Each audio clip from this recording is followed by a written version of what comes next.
Welcome to Doc Series, The Rise of Japan's Automotive Empire, Episode 6, Japan vs. America, the 1980s Auto War, how Japanese reliability beat Detroit and changed global manufacturing forever. America laughed at Japan's small cars, until they outsold Detroit in its own backyard and changed the world forever.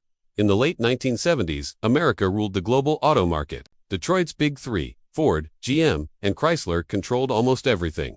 The cars were big, powerful, loud, and thirsty. For decades, no one questioned it. But in 1979, the world changed. The oil crisis hit. Fuel prices skyrocketed. American cars were suddenly too heavy, too inefficient, too unreliable, and quietly, across the Pacific, Japan arrived. Toyota, Honda, Nissan companies, once mocked as makers of tin boxers, began exporting cars that shocked American consumers. They were small but efficient, simple but reliable, affordable but long-lasting cars that could go 200,000 miles without complaint. Cars that started every morning. Cars that didn't break. And for the first time, Americans asked a painful question. Why can Japan build better cars than us? Detroit didn't see it coming. Japanese cars appeared in the U.S. market with unprecedented quality. Powered by the Toyota production system, lean manufacturing, and Kaizen, Japan built cars with fewer defects, faster assembly, and lower costs. Meanwhile, Detroit factories were slowing down, unions were fighting, and management refused to change. By 1981, Japanese imports controlled over 20% of the American market. Detroit panicked. They called Japan a threat. They demanded tariffs, restrictions, and political intervention. They blamed unfair competition, but the truth was more brutal. Japan simply built better cars.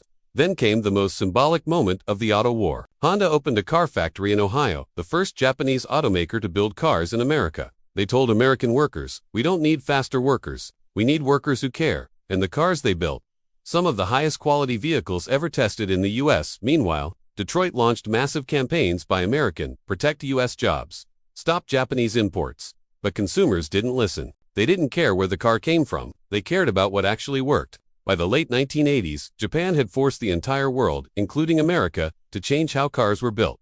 Toyota became the global gold standard. Honda became a symbol of engineering perfection. Nissan became a performance icon. The Auto War wasn't fought with weapons. It was fought with quality, innovation, and discipline. And Japan won. Because in business, the competitor is not another company. The competitor is yesterday's version of yourself. Strong motivational finish. The story of the 1980s. Auto War teaches one thing. No giant is unbeatable, and no underdog is too small. Japan won not by shouting louder, but by improving quietly. And that's how every person wins in life. If you want to succeed, don't compete with others. Compete with your own standards. Improve one step every day. That's how revolutions happen.